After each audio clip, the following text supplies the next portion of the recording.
All right, here we are heading into Traintopia. Oh wait, no, crap. We're going to the National Video Game Museum, sorry. Traintopia was tempting though. If you love trains, that was a pretty neat little museum. And you could go outside and you could climb on trains and look at trains. Well, anyways. Yeah, you walk in here and man, here's a crazy wall of TVs playing all kinds of stuff from the 80s and 90s, whether video games or commercials or whatever. And it was a pretty neat little art piece. I think that's art, right? Would you call that art? I don't know. Really cool though to see some old commercials and all the old systems too they had up in there. But it gets better. I promise you, it gets better. Yeah, this is located in Frisco, Texas. I think this was about a 2.5 hour drive for me, so not too bad. As you guys know, I hit the road a lot. I like to drive a lot, so I've gone a lot further, so this was not a big deal. And I had amazing fried chicken later on in the day, so double bonus.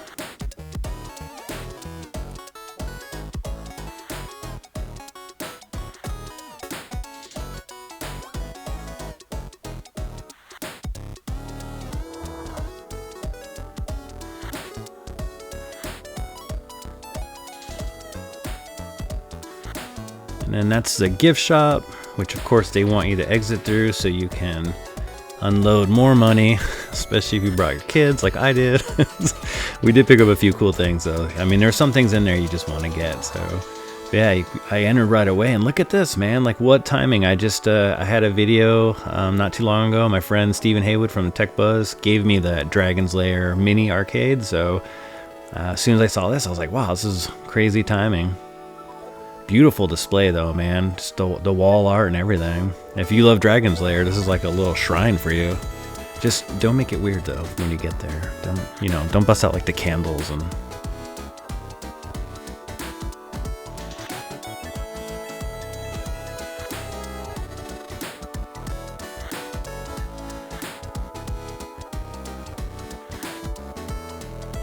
And then yeah, just started moving around just to history of the systems, just seeing all the ones they had set up.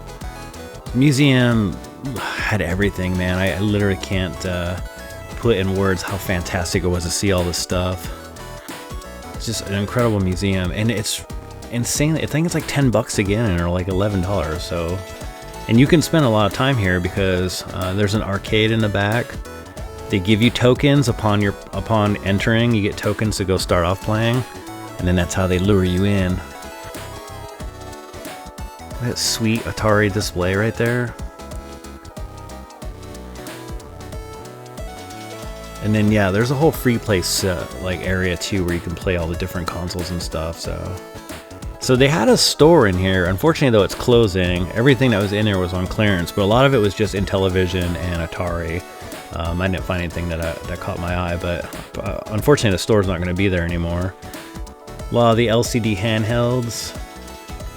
So cool, man. See these in the box. It just really takes you back.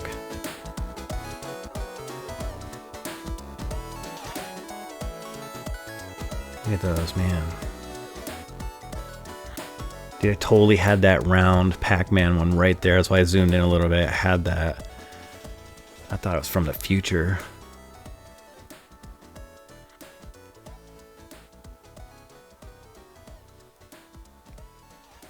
I loved the Coleco little mini arcades like that. Had a couple different ones in here. There's so much variety.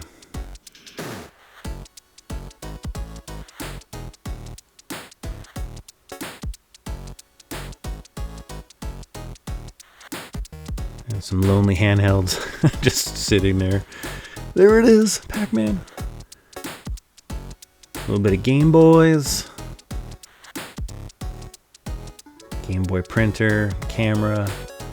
So cool, man. You guys know, if you watch my channel, I love the Game Boy. It's very sentimental to me. This one was awesome too. Here are some old, not just a Game & Watch, but there's some handhelds down there at the bottom that I hadn't seen in so long, like Game Mate. I considered getting that when I was younger. I thought it was really awesome, and it's garbage. A lot of these are garbage. There's no way to sugarcoat it. These are all weird, kind of knockoff type systems, except for that Neo Geo Pocket Color. That one just got put in there, I guess, because all these ones were in this cabinet right here, so.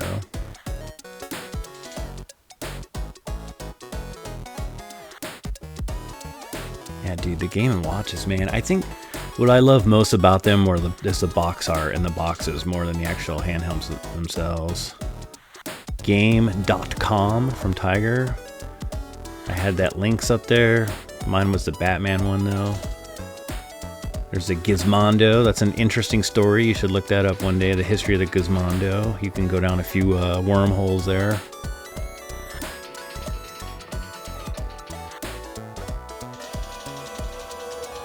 Here's all the things that they try to make to keep everyone fit instead of sitting on the couch.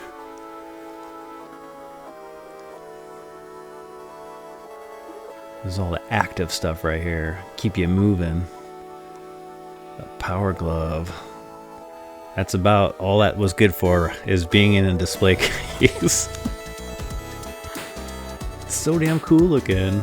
There's that Wu-Tang zoomed in right there with that special Wu-Tang controller, Wu-Tang Clan, man. I don't know if you're familiar with them, but they're nothing to F with. Game Genies. Cool seeing all that with the Game Sharks and stuff, man. I think everyone had something like this at one point in their gaming history. I remember, I had a Game Shark for my my Sega Game Gear. I've never even heard of the 3DO Game Guru, but it was in there for Panasonic 3DO. This, if I remember correctly, is like the test and development stuff. A lot of prototype stuff. There's just so much information and history on stuff in here. It was incredible.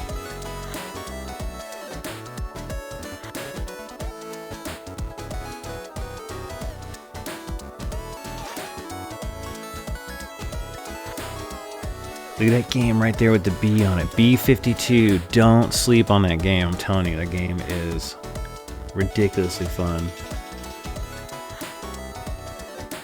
There's the device for the Game Boy, looks like.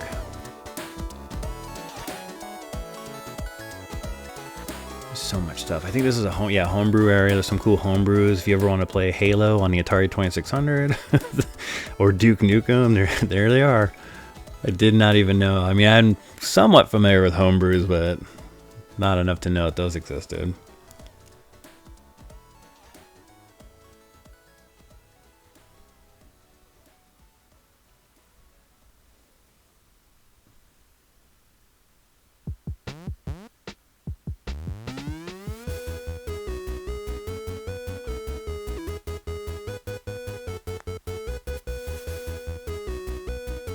I don't remember what that cabinet was.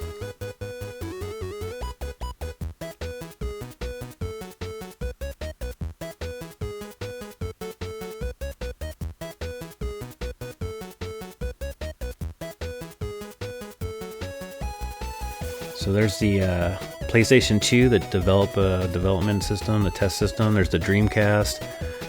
There's the Xbox that was signed. Really cool, man, to see that in there. There's Activision's business plan. There's Crystal Pepsi. No, just kidding. You remember that, though?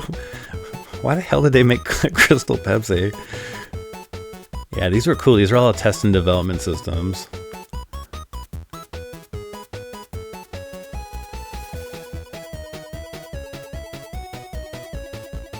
And then just some software here. It was kind of just a hodgepodge, just kind of a mix of everything in between. Some categories of the cabinets were specific and some were. This was awesome. This is the links right here, the development, the test links. Look at that, dude. That's crazy. The links is one of my favorite libraries. It's just, I think you're just well covered with it. Some Toe Jam and Earl, early stuff. Game Boy development stuff.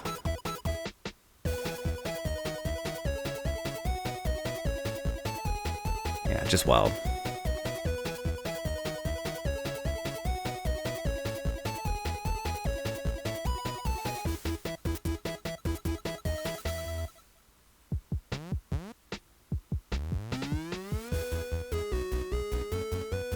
Beautiful Sega CD combo. There's a giant Pong they had set up in there.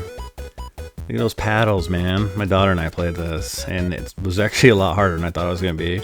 Those paddles have some weight to them.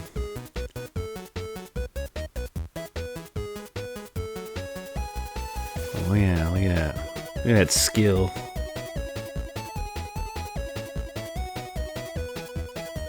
My father brought home a Pong console when we were younger. I'll show you. I actually found it here in one of these cabinets. And that was the only thing we ever had growing up. And I don't know why. I couldn't tell you why. I think my dad thought that was it. I think that's when video games peaked for him. There would be nothing greater than Pong. Look at that, man. Oh, jeez. So many old consoles. Some of these people I know have never seen before too, and that's what makes this museum just so wild.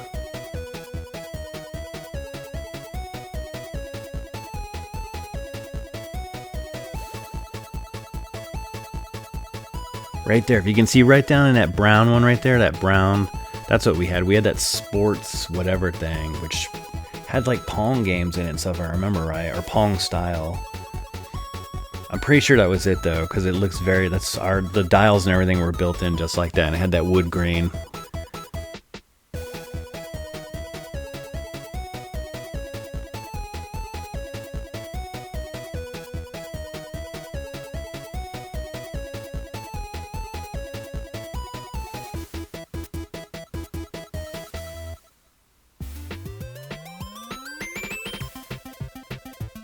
Even puppy Pong?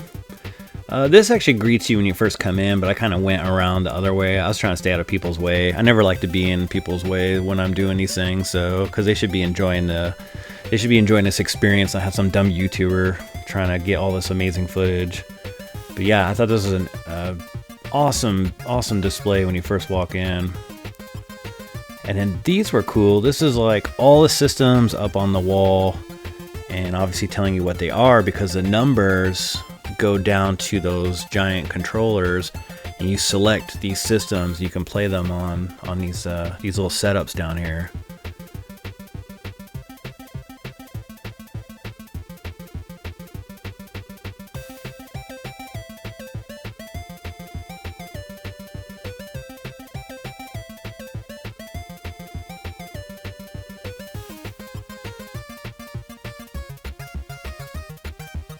Yeah, it's wild. It's so wild, man. So right here, yeah, you use this giant controller.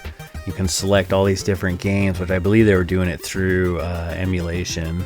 I'm not sure how they were doing it, because obviously these systems aren't on or plugged in or anything.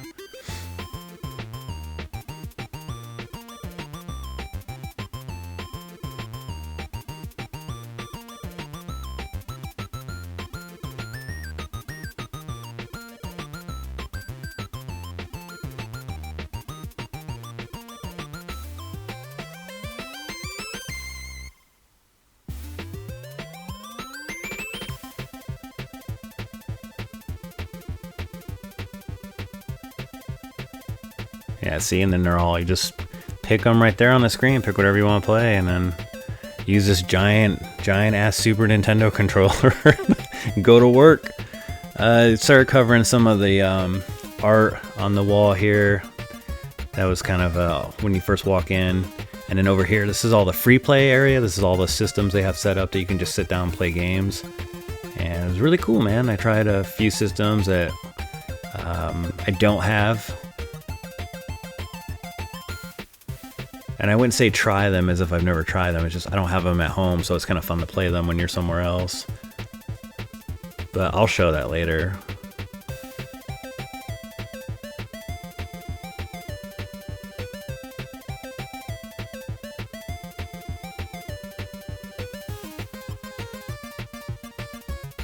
Yeah, it's really cool. So yeah, you could literally just sit at these different systems for a while. You could get some gaming in there.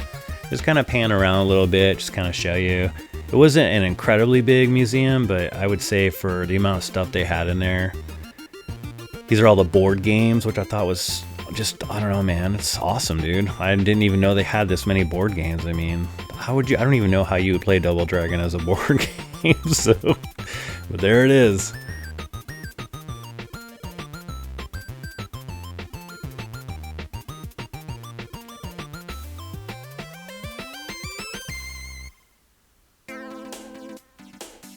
You got Zelda, you got Pac-Man, dude. That's so cool. I almost feel like we had that Pac-Man board game. I can't remember. This is all the high dollar assets right here. This is what the big bucks are in this this case right here.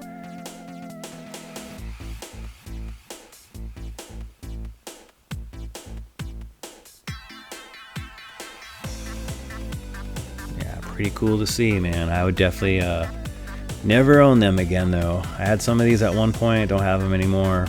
Reacquiring them right now would just be foolish. As you know, I'd rather spend my money on traveling, eating. I really like food. I find as I get older, I get more excited about restaurants. Here's the Cosmos. I posted this one time when I had my Facebook page, the gaming page. The Cosmos was like a holograph 3D handheld that never got released. But just looking at the information on it and just seeing what it could have been, it actually looked really impressive. That's the Marlboro Adventure Team Lynx, and then they had a his and hers. You can barely tell, but the one above it is pink, and that one's blue. So you could have like a his and hers Atari Lynx, so... Alright. That's love. That's love right there.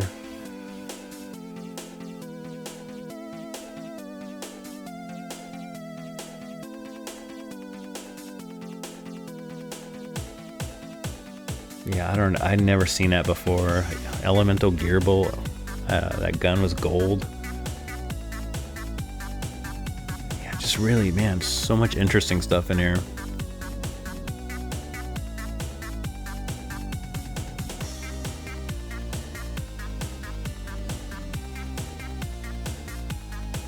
All the Nintendo. Hey, look, it's Rob.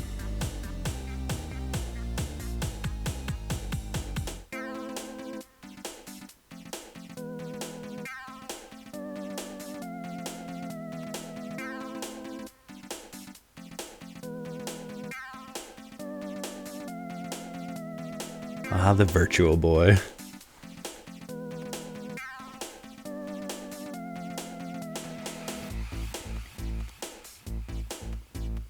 There's the old Neptune. If you've never seen that, the 32X prototype of, I believe it played Genesis and 32X games. Let me know in the comments, I could be wrong. And I heard rumblings of them trying to remake it recently, I believe. The Apple Pippin.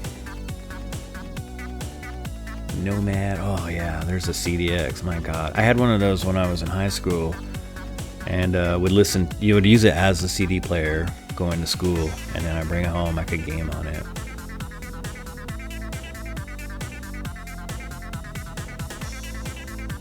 This is a sewing machine. If you didn't know, Singer and Game Boy Nintendo teamed up. You could use the Game Boy Color to put in patterns, and the sewing machine could actually sew those patterns. Lots of cereals.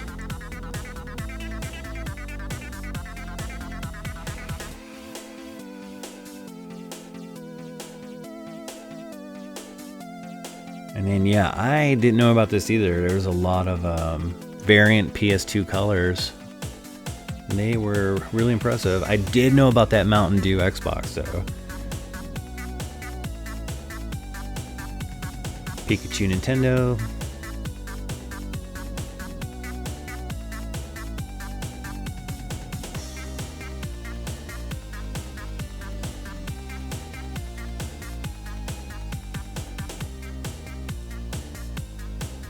G.I. Joe looked amazing. Just the artwork on it. Yeah, see, right here, the Dreamcast. So that's actually a Dreamcast. It's a knockoff. It's a bootleg. But from what I've read and looked up about it, it works like a Dreamcast, but it's just super cheap. So I guess a good solution if you want to get into a Dreamcast. I don't.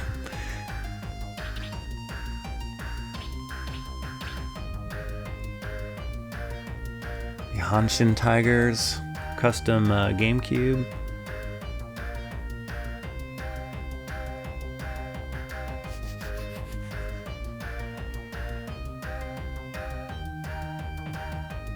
And this is just a display case full of some random toys, video game tie-ins, stuff like that.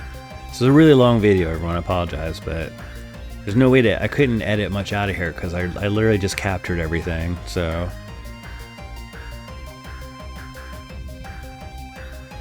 Typing of the Dead. I just saw that Typing of the Dead arcade game at Siege.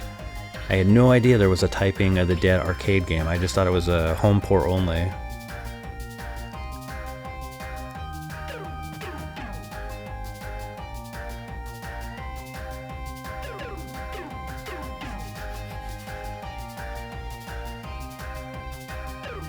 So I saw those Mario Brother toys, but it took me a minute to process through my head what they were. So I went back.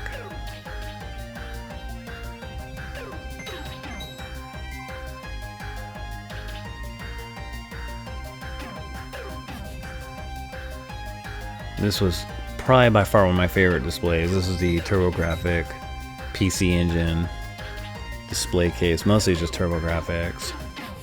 God, so awesome. And then, yeah, what was that about Mario Brothers? There they are.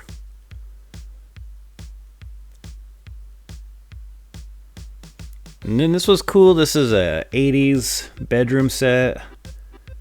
Just to kind of apparently show what it was like to be in the 80s in Texas. Because there's some Cowboys and Rangers stuff up there. So look away if you do not like their teams. Game Boy or G.I. Joe lunchbox.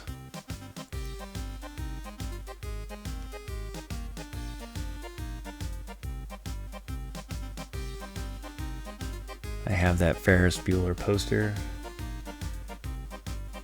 And then there was a NES being used. I didn't want to put the kid in there though, because I don't know them. And that's just weird. So just panned around them.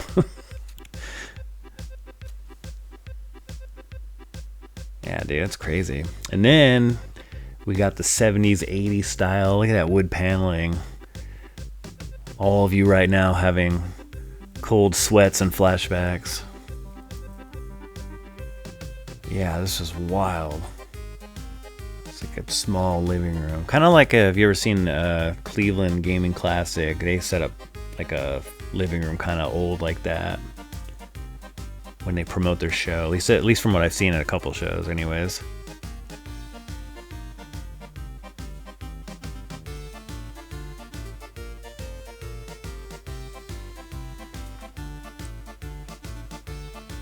Yep. Pretty cool. This was amazing. Castlevania 2 statue. And no, that's not his real hair, I asked.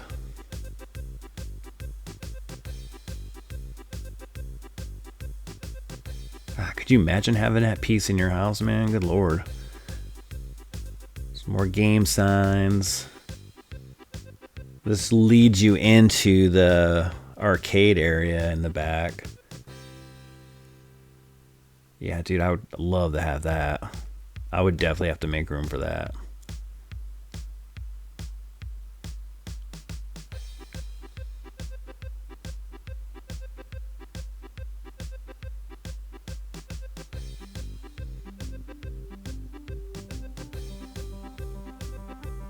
There was a giant Game Boy kiosk. I think it was missing a controller though. You could select some Game Boy games and play it on that kiosk. And then this is, if I remember right, this is the demonstration center that they would have at the stores, I believe. I swear I remember seeing those at like Sears and stuff when I was growing up.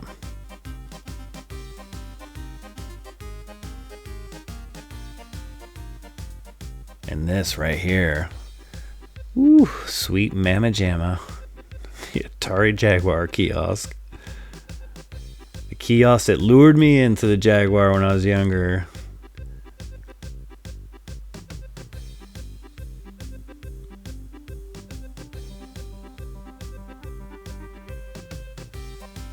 Yeah, that's cool, man.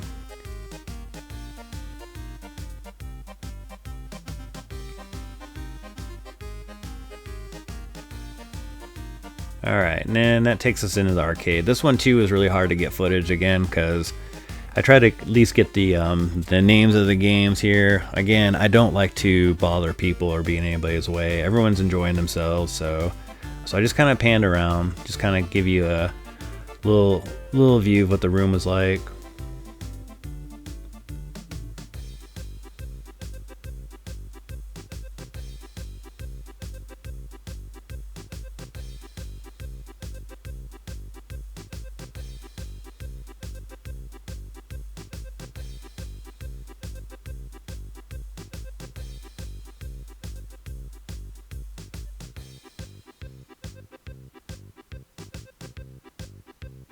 Oh my god, it's Rampage. It's my favorite arcade of all time, so of course I was going to get that on camera.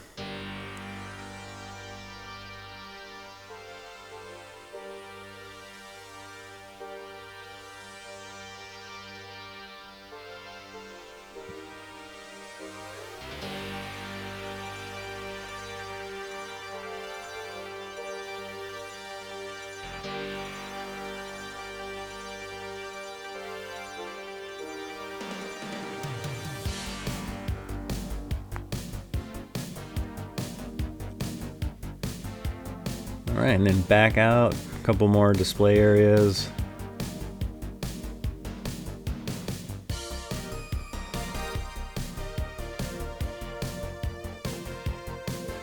They had an area here dedicated to Native Americans displayed in video games and Native American history, and I thought that was really interesting.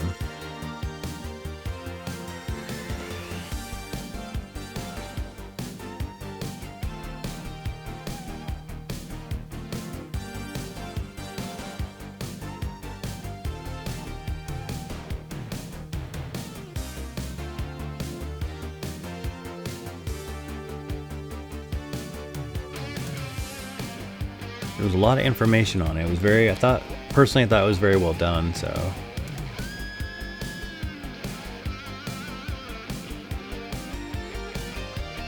And then they had the wall here. They had a documentary playing that you could watch, and then they had like the history of the games and the years and everything, so. But how Native American were represented in video games. It was interesting, very interesting. Never seen anything like that. That was kind of cool.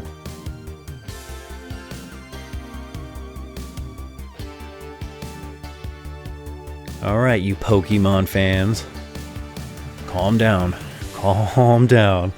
There's a lot of Pokemon here.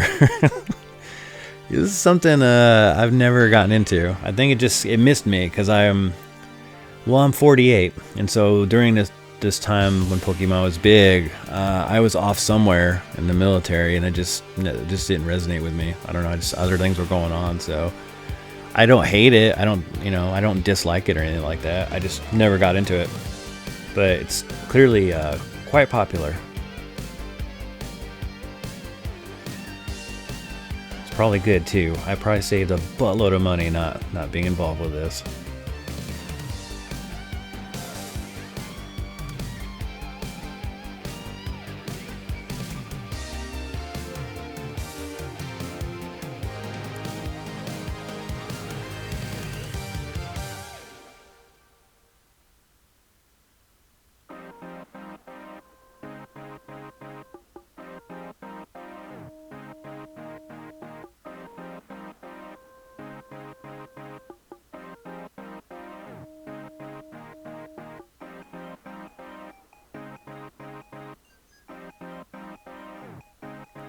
And then you get into the cards and stuff too on top of that. And then there's a display case I'll show you after this that I believe showcased like all the toys and stuff. There wasn't like, I wouldn't say every toy, but enough.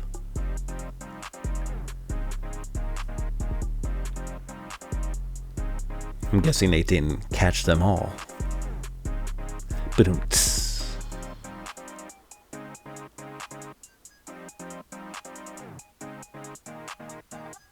Yeah, here's the case that had the toys in them.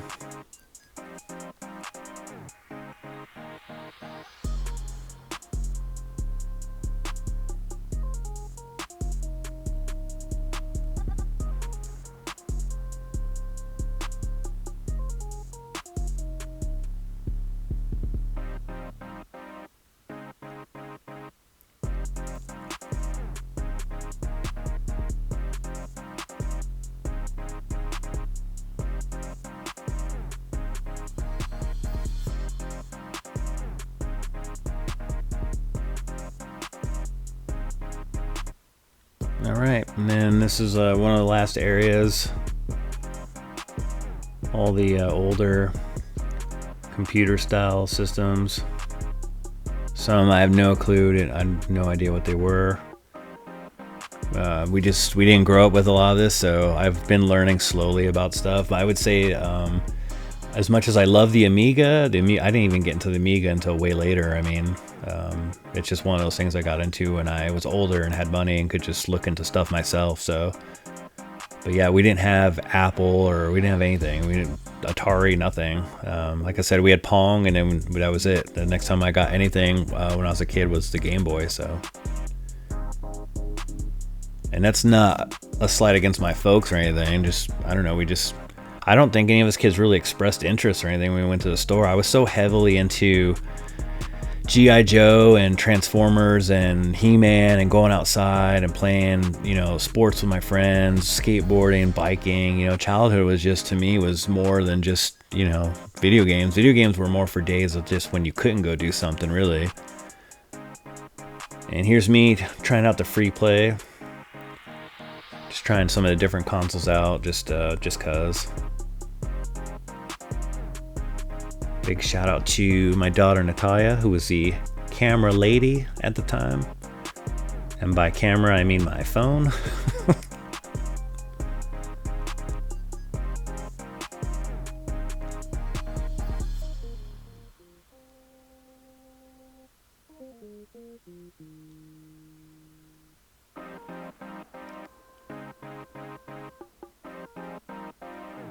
Oh yeah, I'm in the zone.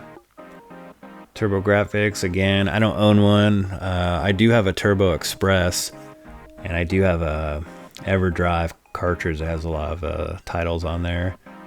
I'd like to get a TurboGrafx system one day. Just right now, just not in a card. So for now, I just rely on mostly emulation because it's so expensive.